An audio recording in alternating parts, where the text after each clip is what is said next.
Bonjour et bienvenue sur le podcast Je suis femme. Je suis Anaïs Feltro, coach en développement personnel certifié.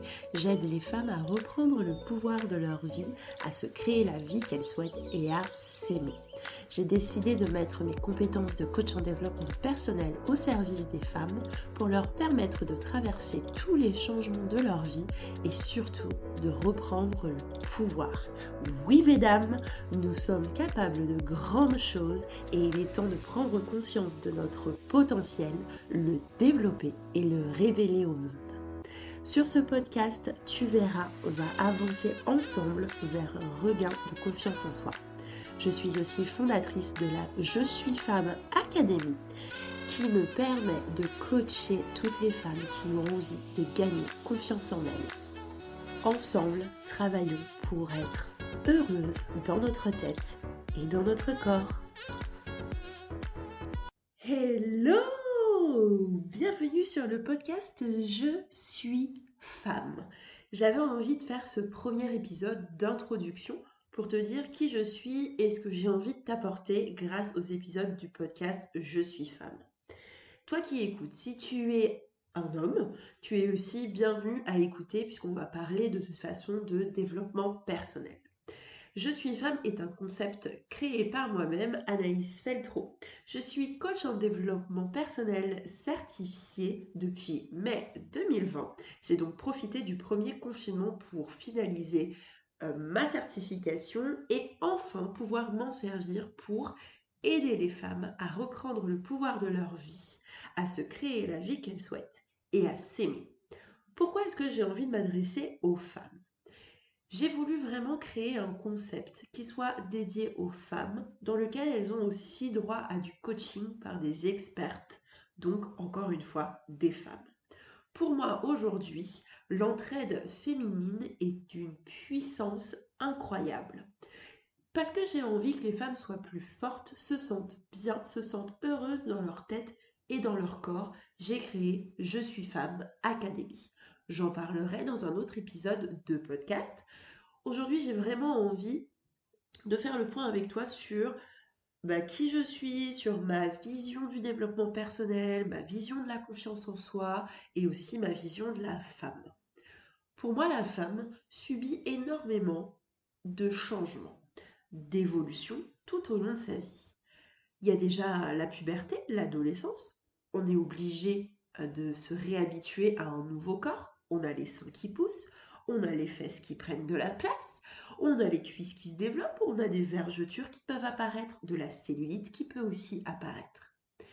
Et finalement, ça demande quand même un gros travail de confiance en soi, d'estime de soi et d'affirmation de soi, de pouvoir s'habituer à ce nouveau corps qui est le nôtre, pouvoir se l'approprier et vraiment l'assumer tel qu'il est. Et c'est de ça dont j'ai vraiment envie de parler tout au long des épisodes de podcast de Je suis femme.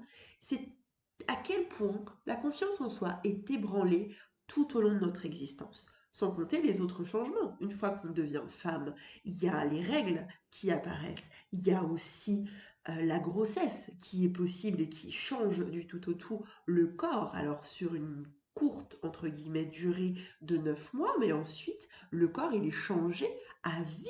On peut reprendre le poids qu'on avait avant, on peut perdre du poids après la grossesse, mais on peut aussi du coup rester au poids de grossesse. En fait, on doit continuellement se réhabituer, continuellement se réapproprier notre corps, notre estime de nous, notre confiance en nous, et ça se travaille tout le temps. Et c'est de ça aussi dont j'ai envie de te parler dans les épisodes de podcast. Et c'est aussi pour cette raison que j'ai créé un concept dans lequel les femmes puissent se retrouver entre elles, échanger sur des questionnements qu'elles partagent, échanger sur les avancées que chacune a, mais aussi sur les difficultés. Finalement, on est clairement dans un concept de sororité, au-delà bien sûr du fait qu'il y ait des coachs qui interviennent au sein de Je suis femme Academy. Pour moi, la confiance en soi, il faut la travailler tout au long de l'existence. La confiance en soi, c'est une question de prise de conscience d'abord, se rendre compte qu'il y a quelque chose qui manque en nous, se rendre compte qu'on doit évoluer, qu'on doit travailler certaines parts d'ombre que nous avons et certains manques que nous avons. pour pouvoir aller de l'avant, pour pouvoir aller plus loin, pour pouvoir vivre pleinement, vivre heureuse et aller au bout de chacun des objectifs qu'on se fixe. Finalement, on a besoin de la confiance en soi pour simplement avancer, aller de l'avant. La confiance en soi, pour moi, c'est trois dimensions. La première, c'est l'image qu'on a de nous, ou l'estime de soi. Donc, quand tu te regardes dans le miroir, qu'est-ce que tu penses?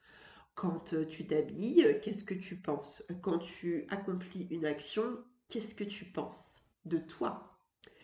Ensuite, il y a cette partie qui touche notre capacité à agir, notre capacité à nous adapter au changement. Finalement, c'est peut-être pour ça que 2020 a été difficile pour beaucoup de monde, parce que pour moi, l'année 2020 est venue vraiment toucher euh, profondément cette dimension de la confiance en soi qui est croire suffisamment en soi pour pouvoir s'adapter à tous les changements, pouvoir du coup utiliser notre capacité à agir pour passer au-dessus de situations qui peuvent nous paraître inconfortables. Et finalement, bah, beaucoup de monde se sont retrouvés confrontés à une violence inouïe de l'année 2020 parce qu'il faut travailler cette deuxième dimension. Attention, je ne dis pas que la situation en 2020 n'était pas catastrophique, c'est pas du tout ça, mais je crois qu'il convient à chaque individu de trouver ce qui a été et ce qui n'a pas été et pourquoi est-ce que 2020 a été difficile pour lui ou elle. Je ferme cette parenthèse sur 2020, on n'est pas là du tout pour parler de l'apocalypse. Ok. Ensuite, la troisième dimension de la confiance en soi, c'est l'affirmation de soi. Savoir dire non, se mettre en priorité, avoir vraiment un schéma de vie dans lequel on se met en priorité, dans lequel on rayonne suffisamment pour que les autres autour de nous rayonnent aussi. C'est aussi savoir exprimer ses besoins et ses émotions sans être agressif, sans être non plus passif-agressif. On en reparlera dans un prochain épisode de podcast. Mais ces trois dimensions-là sont complémentaires. Donc, je te les répète une dernière fois l'image de soi ou estime de soi, la confiance en nos aptitudes et compétences personnelles, et puis bah, l'affirmation de soi. Tout ça, c'est complémentaire. Exemple, si tu as le sentiment d'avoir confiance en toi dans un cas de figure et manque de confiance en toi dans un autre type de situation, c'est qu'il y a certaines zones, en tout cas certains points des différentes dimensions que je t'ai citées précédemment qu'il va falloir travailler. Par exemple, tu peux totalement avoir confiance en toi dans le milieu professionnel et ne pas avoir confiance en toi dans ta sphère personnelle. Pourquoi? Eh bien parce que dans le professionnel, ce qui est le plus demandé, ça va être d'avoir confiance en tes compétences, avoir confiance en ta capacité d'agir et t'adapter au changement. Et donc, si cette dimension-là de la confiance en toi a été nourrie tout au long de ton existence, eh bien, forcément, tu seras à l'aise, tu auras confiance en toi dans ton travail. Si en revanche tu manques d'affirmation de toi ou d'estime de toi, il est très clair que dans la sphère personnelle, ça va être plus difficile parce que tu vas avoir du mal à nouer des relations saines avec les autres. L'affirmation de soi, elle permet de nouer des relations saines avec les autres, exprimer tes émotions, exprimer tes besoins sans avoir peur de blesser l'interlocuteur et d'être du coup dans aussi une communication qui est toujours non violente et qui est claire pour toi, donc claire aussi pour ton interlocuteur. Finalement, les relations sont saines. Si dans la sphère personnelle, tu as aussi des difficultés, ça peut aussi être parce que tu manques d'estime de toi. Donc l'amour pour toi est forcément amoindri. Donc tu vas chercher à l'extérieur, c'est-à-dire que tu vas chercher en les autres ce que tu ne te donnes pas. Et c'est pour ça que tu vas te sentir à l'aise plus dans un domaine que dans un autre. Je te donne cet exemple parce que c'est vrai qu'en coaching, il revient régulièrement. En soi, tu vas avoir besoin de la confiance en toi au quotidien pour avancer. Tu vas en avoir besoin pour t'aimer tel que tu es, pour t'accepter tel que tu es, pour atteindre tes objectifs, tout simplement pour vivre ta vie pleinement finalement. Pour Travailler sa confiance en soi, moi je pense que c'est une question de pratique quotidienne. C'est un peu comme un sport, tu vois. C'est ton sport pour aller bien dans ta tête, dans ton corps. Et c'est finalement un travail quotidien qui n'a pas de prix. C'est un travail quotidien qui est inestimable. Après, voilà, on a toutes des journées plus ou moins chargées. En plus, si par exemple tu as des enfants ou que tu fais des études, plus un job ou que ton job est très prenant, bref, peu importe nos situations finalement, on a des journées qui sont quand même bien remplies.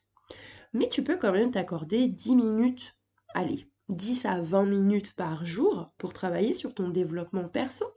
C'est des petites choses, c'est aller étape par étape, travailler point par point, faire ce travail d'introspection et le faire vraiment correctement en ne brûlant pas d'étapes. En tout cas, c'est 10 à 20 minutes par jour représente rien par rapport à l'efficacité à long terme que peut avoir ce travail d'introspection, de développement personnel pour vivre mieux, être bien, être épanouie, être heureuse dans ta tête et dans ton corps.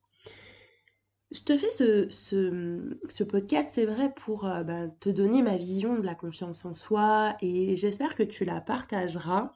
N'hésite pas d'ailleurs à partager cet épisode de podcast à toute personne qui en aurait besoin, à toute personne euh, bah, pour qui tu penses que ce serait utile de faire un point sur la confiance en soi. Personnellement, jusqu'à il n'y a pas très longtemps, j'avais vraiment pas confiance en moi de par mon éducation d'abord, et puis ensuite parce qu'il m'est arrivé des choses dans la vie, des épreuves qui ont vraiment ébranlé ma confiance en moi. J'ai aussi évolué dans le milieu du mannequinat pendant un temps et ça n'a pas été bénéfique sur en tout cas ma relation au corps, ma relation à la nourriture. Aujourd'hui, je suis guérie de cet aspect-là de ma vie, mais c'est vrai qu'il a fallu faire un gros travail aussi pour moi, pour me lancer dans l'entrepreneuriat et avoir confiance en mes capacités et surtout bannir ma peur de la réussite. Je ferai un épisode de podcast là-dessus, mais oui, la peur de réussir existe et ça a été mon cas. Et voilà, aujourd'hui, je suis hyper contente de continuer aussi mon travail de développement personnel parce que c'est un travail qui n'est jamais fini. S'accepter, c'est aussi vouloir ensuite du mieux. C'est-à-dire que je m'aime, je m'accepte aujourd'hui telle que je suis, avec mes qualités, mes défauts, avec mon nouveau corps qui est le mien, mon corps de femme, mon corps de maman.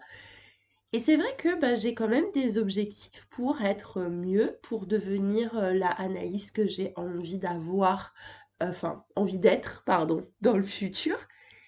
Et puis je suis hyper contente de me dire, si je veux du changement, c'est pas pour fuir la personne que je suis, mais c'est pour améliorer, pour évoluer encore et atteindre le paroxysme de l'Anaïs que je veux être. Et pour ça, je sais que c'est un travail de longue haleine et j'y passe 10 à 20 minutes par jour. J'ai acheté un cahier dédié à mon développement personnel. Tu peux aussi, après si t'es pas trop cahier, tu peux aussi utiliser ton ordinateur ou ton portable pour vraiment faire des exercices quotidiennement.